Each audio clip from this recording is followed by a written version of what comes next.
আল্লাহর নবী জিবরাইলকে বললেন, ভাই জিবরাইলে কথা বলতে পারেন না, উনি চিনেন না জিবরাইল না কে। উনি দাঁড়িয়ে গেলেন।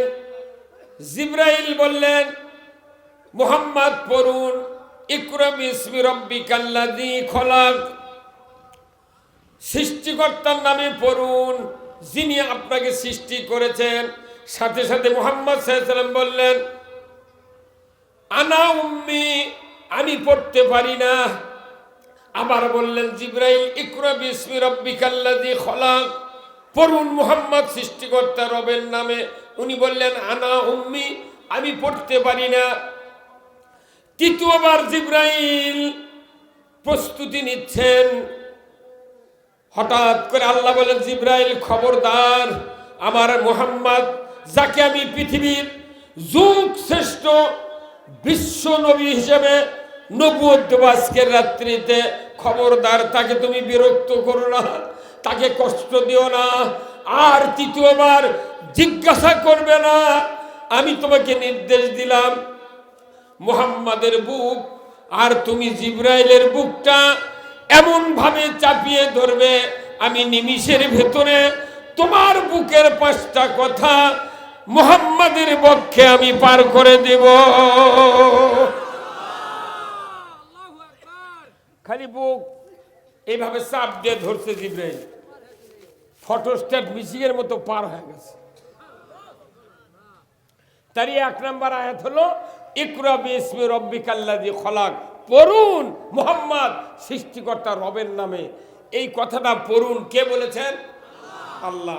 তাহলে পড়ার কথা, এখানে দাড়ির কথা নাই, টুপির কথা নাই, মুজুম্মা, মাদ্রাসা, মসজিদ, মক্তব, পীর, খানকা, দাড়ি, টুপি, উমরা, হজ, কুরবানি, ইতিকাফ, কোন তাসবিহ তাহলিলের কথা নাই।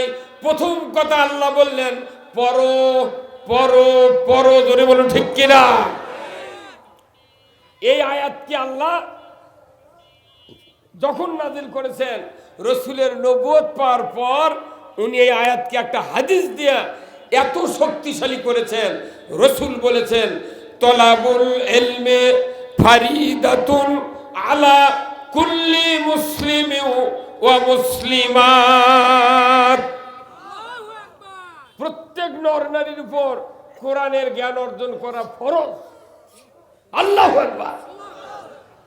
প্রত্যেক নর নারীর উপর কোরআনের জ্ঞান অর্জন করা কি? আচ্ছা, ফরজ তরক করলে কি গুনাহ? বাংলাদেশের সব মানুষ কি কোরআন পড়ে পারে? যদিও পড়বার পারে, অর্থই পড়ে না। তাহলে যখন কিয়ামতের দিন আমরা হাজির হব, প্রথম মামলা হবে আমাদের বিরুদ্ধে কোরআন না পড়ার মামলা। এই দুনিয়ার এগুলা সরকারের মামলা নয়, আল্লাহর তরফ থেকে মামলা হবে যে তোমাকে দায়িত্ব দিয়েছিলাম, তুমি ঈমান এনেছিলে মানুষ হিসেবে, তুমি কোরআন পড়োনি কেন? আজকে বাংলাদেশের সকল মানুষ যদি আমরা কোরআন পড়তাম, এই কোরআন নিয়ে এত সিনেমিনি দুনিয়ার কেউ খেলতে পারতো না। সেই কোরআন পড়তেছে আজকে এখানে মাদ্রাসায়, কত ঠিক কিনা? কয়জনকে পাগড়ি দিলাম আমরা? 4 জনকে। আপনারা যারা এখানে আছেন দেখলেন চেহারা হাফেজ করে, দেখলেন না? আমি বাধা দিলাম, আমার এক সফর সঙ্গী আবার বুঝিয়ে দিল। আপনাকে মনে অবশ্য তখন উনি ঘোষণা করছেন, মনে মধ্যে না আবেগ তো আর হয়নি। আল্লাহ, এরকম একটা ব্যাটা যদি আমার হতো কি ভাই, তাই না? এই 4 জন মানুষ, এই 4 জন হাফেজ, যদি সে হালালকে হালাল জানে, হারামকে হারাম জানে, মৃত্যু পর্যন্ত কোরআনের উপর কায়েম থেকে মারা যায়, এই 4 জন 40 জন জাহান্নামী মানুষকে সুপারিশ করে আল্লাহর জান্নাতে দিয়ে। কয়জন? তাহলে আপনার বাড়িতে একটা হাফেজ থাকলো এনে, তাহলে 10 জন। আমরা কে মানা করতে হাফেজ বানাবেন? ওই উলিপুরের মানুষ এসে এটি পড়াচ্ছে, আর এটি দিলে কমিটির লোক আছে, ওর করে একজনের ব্যাটা নেই। হ্যাঁ, কথা কয় কি লাভ? আপনার বাড়িতে একটা হাফেজ থাকতো, আপনার বংশের 10 জন মানুষকে সুপারিশ করে আল্লাহর জান্নাতে দিত। এই জন্যই তো কোরআন পড়বে বলছে কে? আর রসুল বলছেন এই কোরআনের জ্ঞান অর্জন করা ফরজ। আমার দেশে এত মাহফিল, এত ওয়াজ, এত মাদ্রাসা, কিন্তু কোরআনের জ্ঞান অর্জন করার লোকের সংখ্যা অনেক কম। বরঞ্চ কোরআন জানে না, হাদিস জানে না। অনেক নেতা আছে বক্তার বক্তৃতার বিরুদ্ধে বিষোদ্গার করে।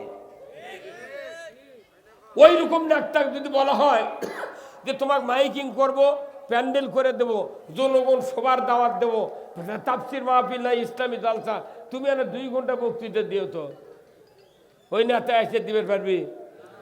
তুমি আমাকে বিরুদ্ধে কথা কোস মানে এই কতক্ষণ তোর বক্তৃতা শোনার জন্য এটি কুত্তাও আসবে না। কতক্ষণ? তাহলে ওই লোকটার এই কারণ কি? ও কোরআনের জ্ঞান অর্জন করেনি।